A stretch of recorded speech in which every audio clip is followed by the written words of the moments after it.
I'm not teaching, I'm publicly learning. But hi and welcome to Learning for the Life in UK test part 96. The slave trade. So it will maybe be about slavery and the more darker chapter. About slavery, probably. And we were just talking about Indonesia. No pun intended by it. So, about Indonesia. And Indonesia is here. So here is China, there's India, and here is Indonesia. Here's Australia, so there's Indonesia. While doing standing yoga, and if you participate in the standing yoga, that's such a risk.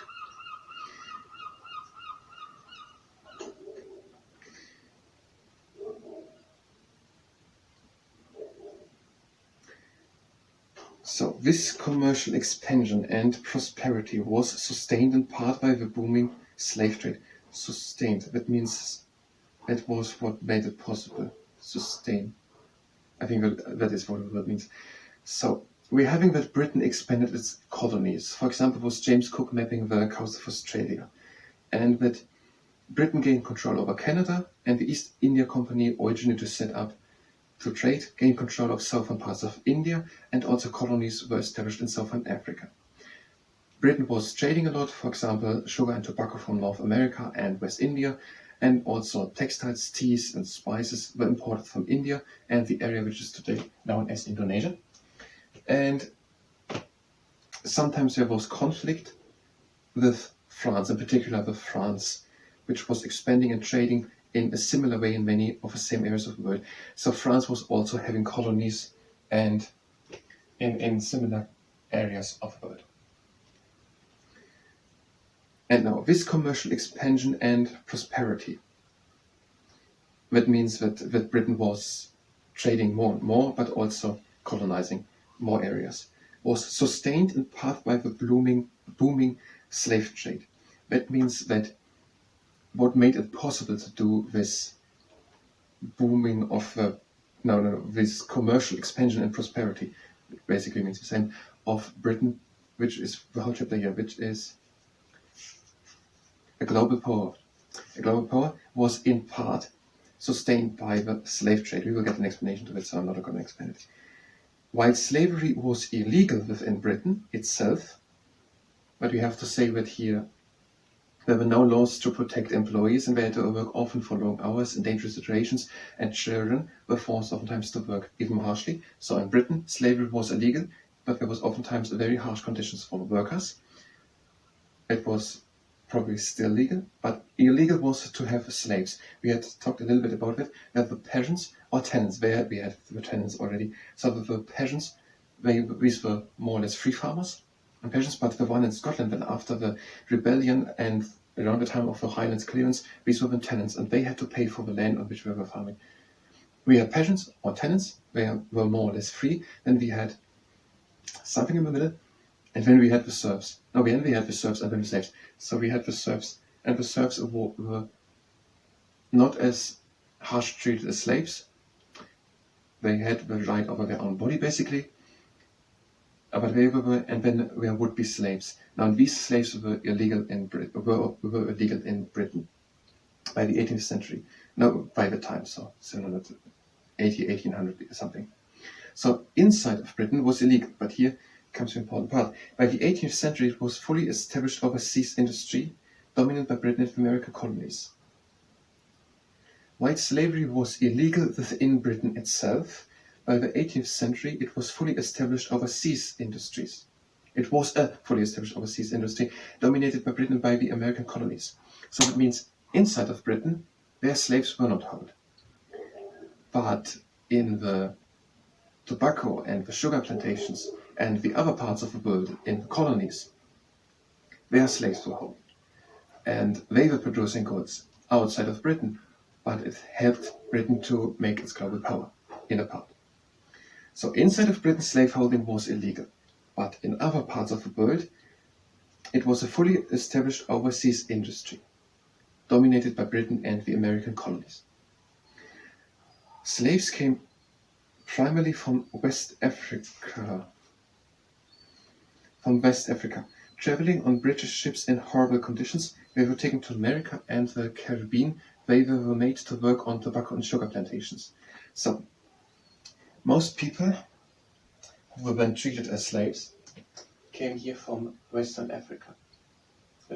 Something I don't know. So here's Africa, and the west of Africa is here, and it was a bit part of mostly. So there were people taken and then treated as slaves. So slaves came primarily from West Africa, traveling on British ships in horrible conditions. So that means that British ships were taking them here into captivity, these people, and brought them then over to plantations to North America, also to South America. What they said, they were taken to America and the Caribbean. They say to the Caribbean. So the Caribbean is here in the middle, basically, between North and South America. There's the Caribbean. So they were taken from Western Africa and they traveled on British ships under horrible conditions to America and the Caribbean. They were made to work, so they were forced to it. They were taken captives and forced to work there. They did not agree to just go from Africa away from the families and over the whole world. They were forced to do it. And they are forced to work under force, and they could not resist. They were made to work on tobacco and sugar plantations. So then here in North America and also the Caribbean, there was then tobacco planted, that's a plant, and also sugar, which is also a plant. The different types of sugar plants, I don't know what they have now here, but they were forced, for example, to work on in farming and plantations, but not as normal farmers, but under way worse conditions, and they had no right at all. They were made to work on tobacco and sugar plantations. The living and working conditions for slaves were very bad. Many slaves tried to escape, and others revolt against their owners and protest at their terrible treatment. Do we have an example of any of these revolts? Maybe a little bit, we're going to read on. But there should be no confusion between farmers and slaves working on a farm. It's something completely different. Let's do a bit standing yoga. And we haven't even started with standing yoga, which if you participate in it is your own risk. We're having 7 minutes left. So I think we will do mostly standing yoga. If we do something more to slave trade, it will be at the end of the video, but I think we will do now mostly only standing yoga. We're having the feet standing together. We're breathing in and lifting the arms up. And breathe out again and bring the arms down. And breathe again in and bring the arms up. And breathe out and bring the arms down. And breathe again in.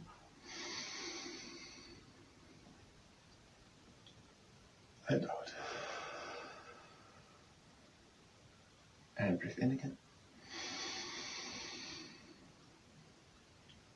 And now out and bring the arms down and open the chest to the sky. Breathe in again and bring the arms up. And breathe out and lean back. And breathe in. Close your hands. And breathe out and lean back. And breathe in into the middle. And out and lean again back. And breathe in into the middle. And out, bring the arms down. Now to the triangle. These toes are pointing in this direction and these toes in the other direction. We're breathing in and lifting the arms up. And we're breathing out and shifting just the upper part of the body over to one side. Breathe out. Now go down. Hold on onto the leg and look up to the leg.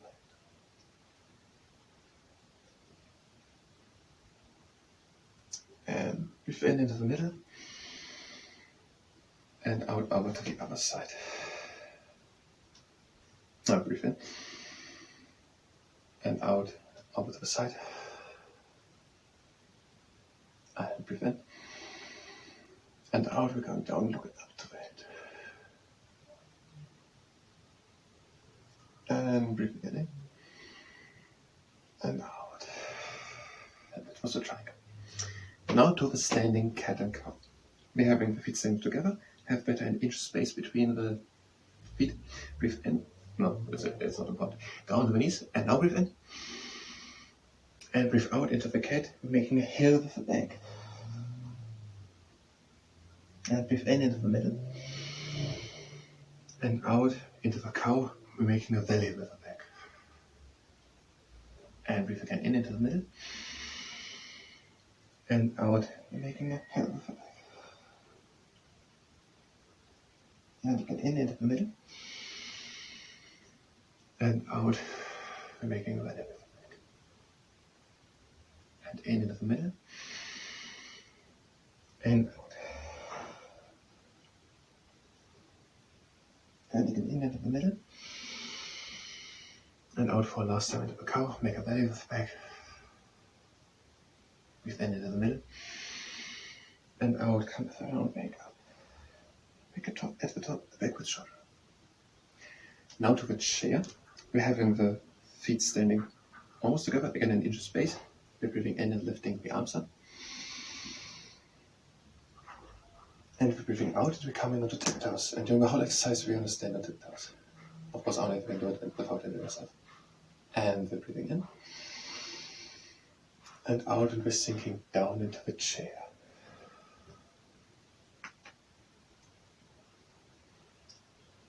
Breathe again in and come up.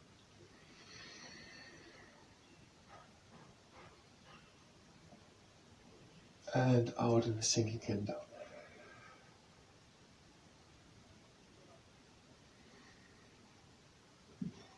And breathe again in and come up.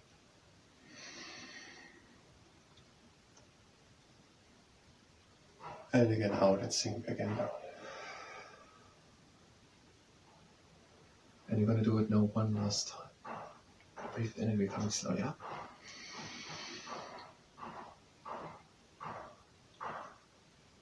And out we go again. If it's too much, go down onto the feet.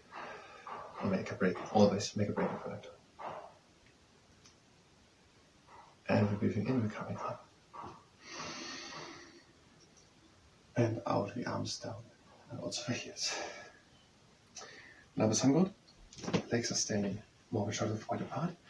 We're breathing in and lifting the arms up. And we're breathing out, we're going down into the sun god. And breathe in, tend to lift something heavier. And out.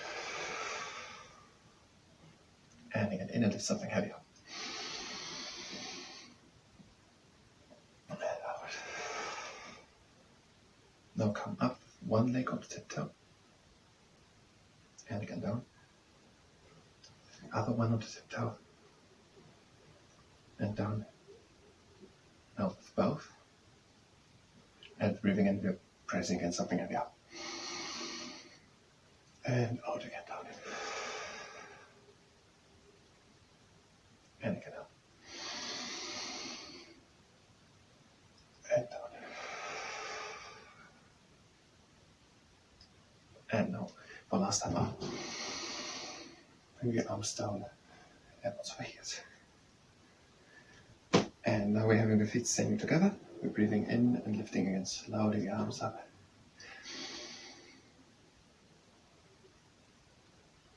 And out. Again down with the arms. And again in.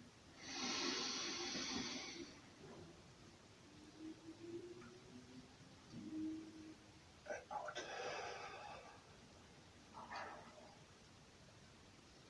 And again in.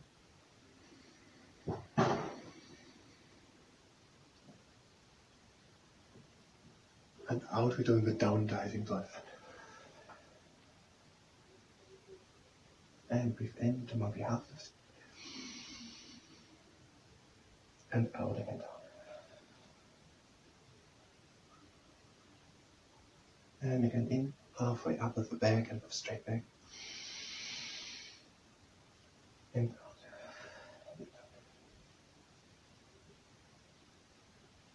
And now we're breathing in and opening one arm to the side.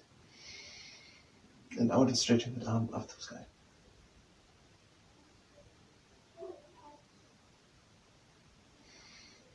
And bring the arm again in, breathe in.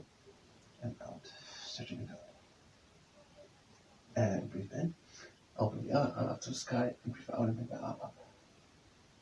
And look also. And breathe in and bring the arm again in. Now breathe in and bend the right leg.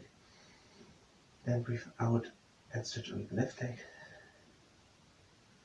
Breathe in and bend the left leg, and breathe out and stretch over the right leg. And breathe in, stretch both legs at the same time. And bring it out. You bring it in, doing the up down swan.